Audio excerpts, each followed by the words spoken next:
बड़े खुदगर्ज होते हैं हम, जिसे पसंद करते हैं उसकी बुराइयां भूल जाते हैं, जिससे नफरत करते हैं उसकी अच्छाइयां भूल जाते हैं।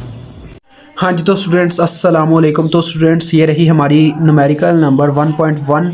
तो यहाँ से हमारा सेमीकंडक्टर का न्यूमेरिकल का प्रो शुरू होता है। तो यहाँ पे वो कहता है calculate the value of Ni for silicon, यानी कि सिलिकॉन के लिए आपने मुझे इंट्रिंसिक सेमीकंडक्टर की Ni यानी कि नंबर ऑफ फ्री इलेक्ट्रॉन्स और होल्स इन इंट्रिंसिक सेमीकंडक्टर आपने मुझे फाइंड आउट करके देने हैं। मैंने आपको फर्स्ट लेक्चर में यही बताया था कि ये इसका क्या फार्मूला है, वो आपने फार्मूला इस्तेमाल करना। रूम टेम्परेचर की ही आपको वैल्यू गिवन होती है, बाकी आपने खुद याद रखनी होती हैं। तो वो वैल्यूज़ मैंने आपको बताई थी, 1 बाय 1 मैं मेंशन करता हूँ। टेम्परेचर क्या है जी, 300 केल्विन।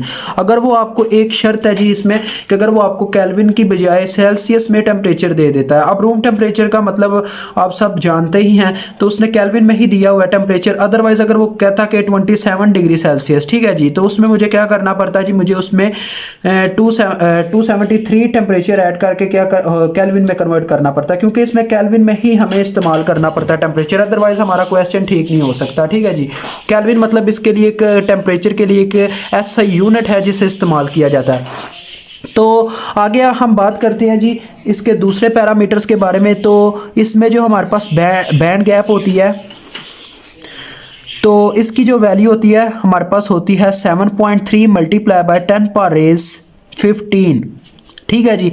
10 पावर रेज 15 पर सेंटीमीटर क्यूब पर केल्विन क्यूब बाय 2, यानी कि ये इसके यूनिट्स हैं साथ में और ये इसकी वैल्यू है। तो ये आपको सारा टोटली याद रखना पड़ता है, क्योंकि यूनिट्स के साथ हमने थोड़ा बहुत कह लें कि रिलेट करवा के इनको कटवा के जो आना होता है वो लिखना होता है। अदरवाइज हमारा यूनिट भी यहाँ पे इंपॉर्टेंट होता है। इसके बाद आ जाती है आपके पास बैंड गैप एनर्जी, तो Eg के साथ इसे रिप्रेजेंट किया जाता है। फॉर सिलिकॉन इसकी वैल्यू होती है 1.12 इलेक्ट्रॉन वोल्ट, ठीक है जी। और उसके बाद जी final thing is Boltzmann constant, जिसे K के साथ प्रेजेंट किया जाता है, ठीक है जी।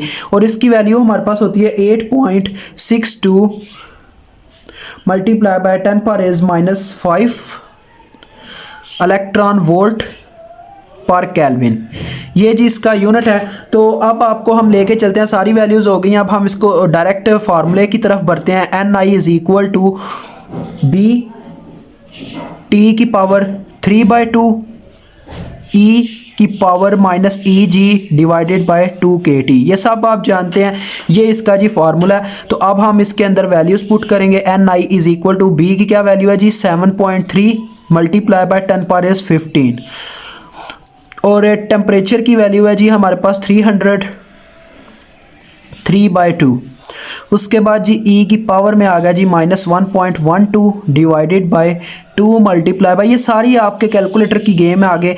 बस आपने ये वैल्यूज़ पुट करके दिखानी है एज आ चेकर के लिए कि उसको पता चले कि आपने क्या क्या पुटिंग की है। Multiply by 10 power is -5 multiply by temperature 300 kelvin.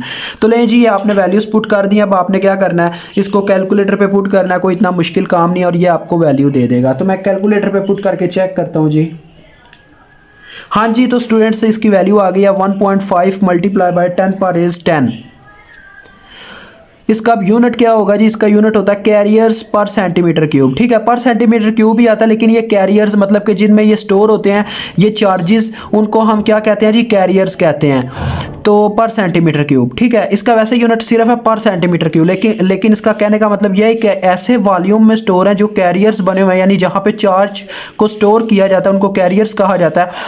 तो वो पर सेंटीमीटर क्यूब के लिहाज से उन्हें स्टोर किया गया।